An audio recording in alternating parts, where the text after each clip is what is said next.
Hi, ഞാനിപ്പോ നിൽക്കുന്നത് UK-ലോ കാനഡയിലുള്ള യൂണിവേഴ്സിറ്റികളിലൊന്നുമല്ല.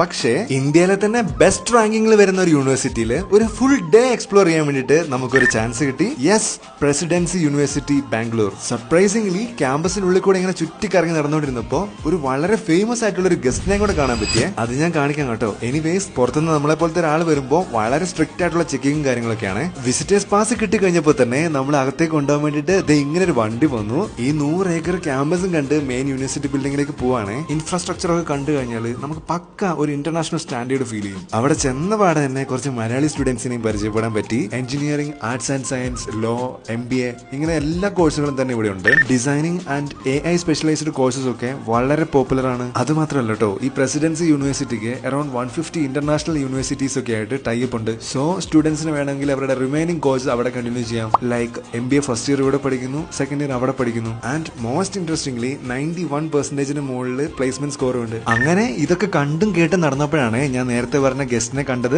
This is doctor V Narayanan, the chairman of ISRO. അവിടുത്തെ സയൻസ് ഡിപ്പാർട്ട്മെന്റിന്റെ ഒരു പ്രോഗ്രാമിന് വന്നാണ്. എനിക്കാണെങ്കിൽ നമ്മുടെ ഡോക്ടർ APJ അബ്ദുൽ കലാം സാറിനൊക്കെ ഓർമ്മ വന്നു. കാണാനും ഏകദേശം അതേപോലെ ഉണ്ടല്ലേ. സ്റ്റുഡൻസിന്റെ ചെറിയ അസൈൻമെന്റ്സ് ഒക്കെ ISRO ചെയർമാൻ കാണാന്നൊക്കെ പറഞ്ഞ റേഞ്ചാണ് കേട്ടോ. ചാർജ് ആവും പിള്ളേർ. അപ്പൊ +2 അല്ലെങ്കിൽ ഡിഗ്രി ഒക്കെ കഴിഞ്ഞേക്കുന്ന നിങ്ങളുടെ ഫ്രണ്ട്സിന് ഈ വീഡിയോ അയച്ചു കൊടുക്കുക. കാര്യം അഡ്മിഷൻ ഒക്കെ ട്രൈ ചെയ്യുന്ന സമയത്ത് പ്രസിഡൻസി യൂണിവേഴ്സിറ്റിയും അവർക്ക് ട്രൈ ചെയ്യാലോ.